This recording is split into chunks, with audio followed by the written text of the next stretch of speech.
Good afternoon, Greenlight fans. Welcome back to Fiber Fact Friday.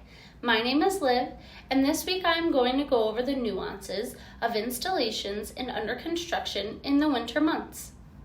Winter brings challenges to under construction and installations. With frozen ground, less daylight, and excessive moisture from melting snow and heavy rain, burying and installing fiber during the winter can be exceedingly difficult. Construction can be held up during the winter because we are limited to how much we can build and how fast we can build it. This is because we do both aerial and underground construction. If the ground is frozen, this prevents digging for our fiber network infrastructure from happening. If the ground is too wet, it will not allow for a trench to form where we dig. Therefore, underground construction slows down a considerable amount in the winter months. You might be saying to yourself, my construction is completed in my district. How does the winter months affect my installation?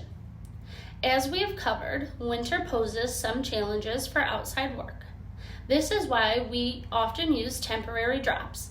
A temporary drop is an above-ground fiber internet connection line that provides fiber internet to your home temporarily until the weather and ground conditions are able to permit the line being buried.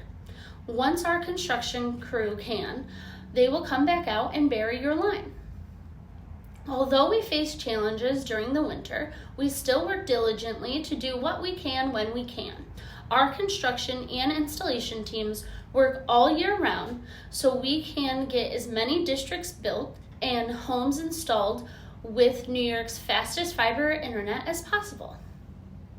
Thank you for watching this week's Fiber Fact Friday. While you're waiting for our next episode, check out our website at greenlightnetworks.com.